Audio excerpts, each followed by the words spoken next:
Oh, for God's sake. Let's just get on with the video, shall we? You're not here for me reenacting the love plot or attempt of it in this film I'm about to mention. Nah. You're here for the overall package of the film I enjoyed today, aren't you? And that is this film. Get a good look at it, people. Steel, starring former NBA player Shaquille O'Neal. Steel, based on the DC Comics superhero. Now, for those who don't know, Steel, the superhero, is basically DC Comics' version of Iron Man. And he is a character called John Henry Irons.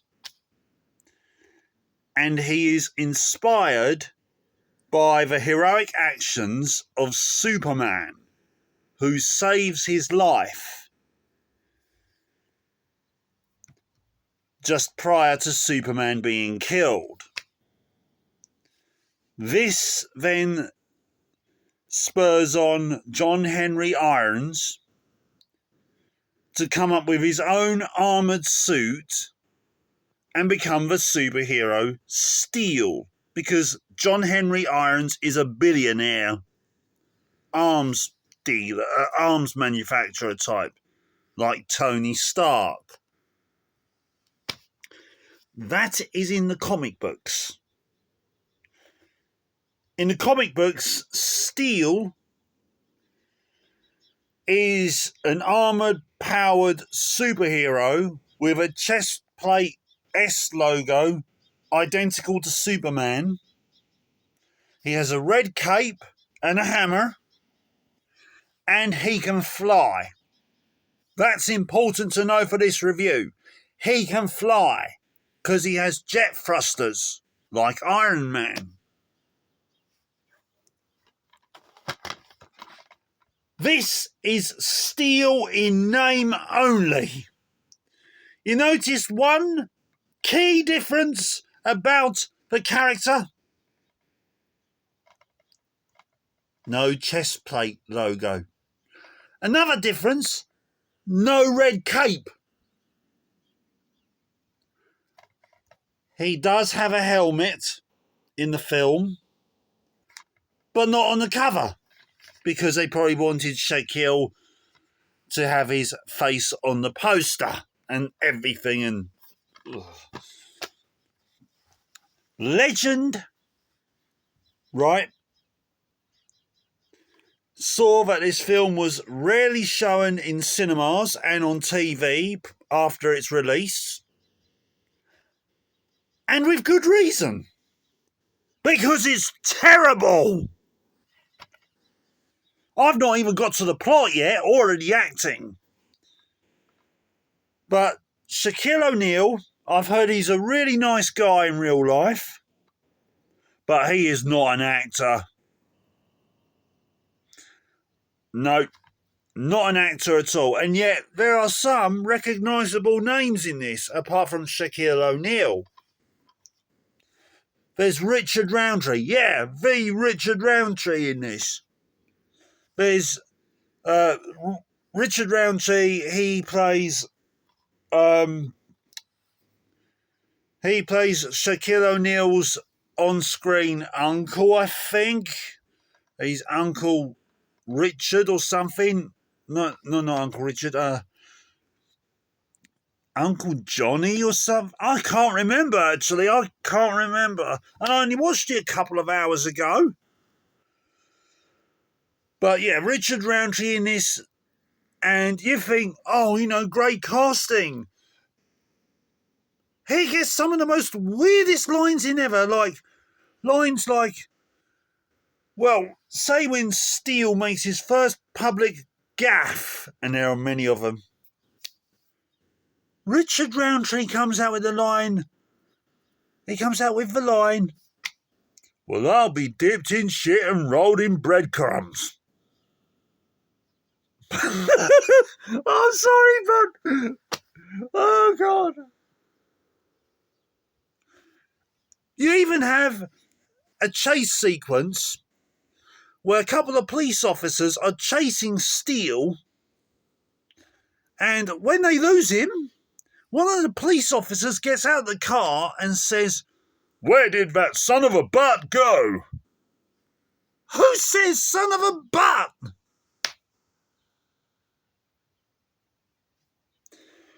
I've not even got to the villain yet. The villain is played by Judd Nelson. Judd Nelson from The Breakfast Club. Now, I've never seen that film, but I hear it's very good. But I've seen Judd Nelson in a few things from the 90s. He is... Well, his character is just really a watered down and a horribly watered down Lex Luthor. And his surname in the film is so brilliant because his name is Nathaniel Burke.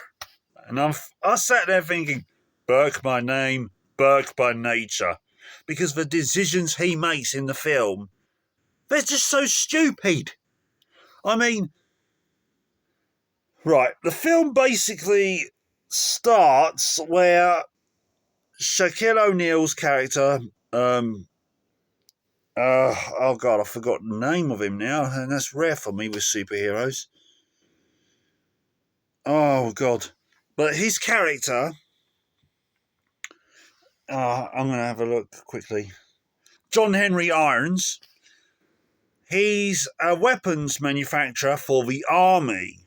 He's not so much a businessman in this.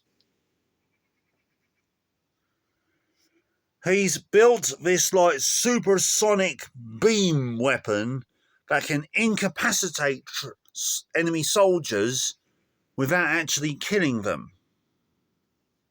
Not a bad idea for a plot, I guess, but the thing is, it starts off after a horribly prolonged title sequence with a massively inappropriate theme tune.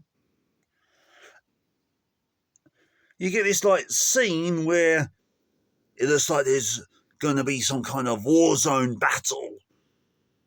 You see the enemies, you see what appears to be an enemy tank coming up, and there's some enemy guns preparing to shoot the tank. It all turns out to be an army test site, just testing the weapons out, with a senator being present. And, everything goes la-di-da at first, but Nathaniel Burke starts twirling his villainous mustache because he wants to take it up to the maximum level. And he does. And the effects are crap. Visual effects, that is. And this massive supersonic sound wave ball blasts off from the gun, and it blasts off one building opposite them, bounces off and hits another building and knocks some debris down onto the love interest of the film, which is Susan Sparks, Sparky, who's played by Annabeth Gish, who's, a rather popular actress at the time, and she is very hot in the film. Now, Annabeth Gish, right, I'll tell you now, if I had seen this film when I was, that young in 1997, if I'd seen it then, I would have been in direct dilemma with myself. Because I saw Batman and Robin the same summer this film came out. Yeah? And my big crush in my teenage years was Alicia Silverstone from Batman and Robin.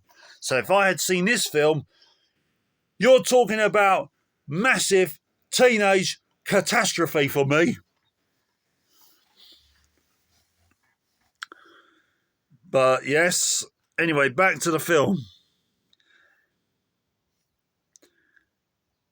Sparky gets crippled for life as her legs are basically mashed, putting it bluntly. The senator is killed at the site, and both John Henry Irons, Shaquille O'Neal, and Nathaniel Burke, Judd Nelson, are taken to the martial courts, where I'm just going to say Shaquille O'Neal. Shaquille O'Neal's character, John Henry Irons, he actually tells the truth, and the court believe him, and rather than go to prison, Judd Nelson is just simply booted out of the army. And, you know, he basically gets all hissy-sissy about it in a military corridor, which is not sensible, because he's getting a hissy fit against Shaquille O'Neal, of all people, who is like 7'1". I'm not joking. Check it out on IMDb. He really is 7'1", built like a tank, and could probably take on 50 men all at once. Judd Nelson's only about 5'9". I mean, that's like a death wish. Anyway, Judd Nelson is basically like, I told you not to tell anybody, and you went and told. I'm going to make you suffer. Well, this is a bit inconvenient, isn't it? Well, I'm gonna spit in your cereal, I am, and I'm gonna make you suffer for it. Yeah. Bye. I'm gonna tell your mum as well. That is literally the level of script writing in that scene alone. Oh, but the brilliant thing about this film is that it's one big scoop of stupid after another. Because Judd Nelson then goes to a friend of his in the city somewhere, a friend who is a legitimate businessman who runs an arcade store that is obviously not in some kind of empty office block. Oh, and if you look, you can actually see a Batman Forever arcade in the background of these scenes. Yeah, I think this was Warner Brothers' way of trying to set up a shared universe at the time, but they just didn't know how to do it. No, subtlety was not in their contracts at the time. I mean, in Batman Forever, you had a nod to Metropolis when Bruce Wayne sees Dick Grayson trying to run away, and Bruce Wayne says, "Where will you go? The circus must be halfway to Metropolis by now." In Batman and Robin, the opening lines of that wretched film is Robin saying, "I want a car. Chicks dig the car." Batman says, "This is why Superman works alone." In this film, you have the arcade building with Batman Forever arcades in the background, and then you have one scene in a montage where John Henry Irons, Shaquille O'Neal, is making his suit, and I'm going to get to that in a minute.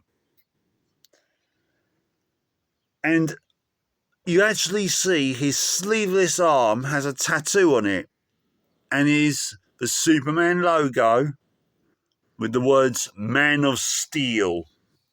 And there's a couple of other references as well to Superman. but most of the references to DC characters in here are oddly Batman, despite the fact that Steel is a Superman character, primarily. Oh, anyway, Judd Nelson, by some stupid Steel magickery, manages to get these super weapons with the sound wave beams and all that, and actually manages to sell them to this friend of his who's an arms dealer himself. And together they start concocting a plan to use the then new internet to set up a web page to sell weapons. Oh yeah, their whole plan is to set up a web page to sell weapons through the internet to various arms dealers. And one line made me laugh out loud from Judd Nelson, where he said, "Go continue making that page, and we'll have that page up in 1 week." Now, I was, in my late junior years in 1997. I didn't know that much about PCs and all that. But one thing I did know is that it would not take an entire week to set up a web page.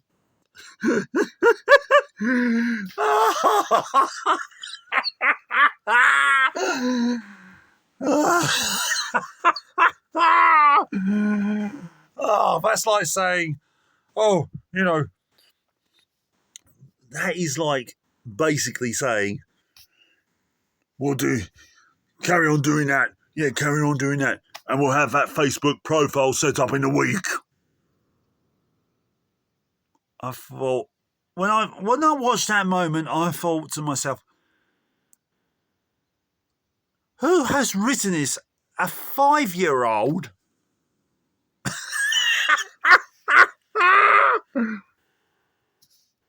You just need to do a little bit of research on computers, and that plot hole would be completely covered. But anyway, let's get to the costume of Steel. Now, if you're thinking you're going to see something like Iron Man or RoboCop, forget it. I've seen better cosplay costumes than this garbage. There's actually scenes in the film where the costume is so bad. I mean, the costume's bad throughout the whole entire movie. But there are scenes in the film where the costume is so bad that massive cod pieces actually fall off. And it's visible to see.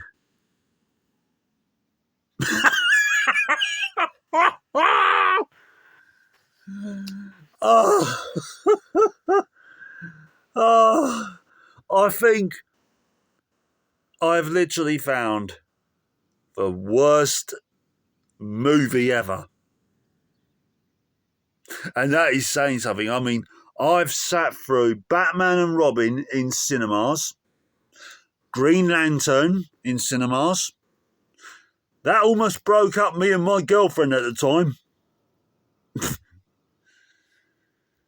Superman 4, I saw on TV when I was very young, and that scarred me for life, that did. I've seen X-Men Origins in cinemas, and I'm still having therapy for that. I've seen so many god-awful films in cinemas and on TV. I actually saw Garbage Pail Kids, which is, a film with a 1% out of 100 on Metacritic. And yet I believe this has a higher percentage. To be fair, the first 20 minutes of it actually barely watchable. The rest of it is garbage. I'm sorry, but it's absolute garbage. The only person who gives a decent amount of acting in this is Annabeth Gish. Annabelle Gish. Wait a minute, let me have a look. Annabeth Gish, yeah. See, this is how much the movie affects me. I'm forgetting the cast's names.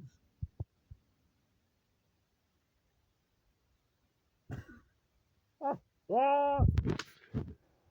Anyway, if you want to know how it ends, there's the most unepic final battle, which is in a warehouse, right? That looks just like Slip Free at the dockyard. I'm not joking. And frankly, it's terrible. This warehouse. It actually looks like. Sorry, I shouldn't have said Slip Free. It looks more like an interior film set.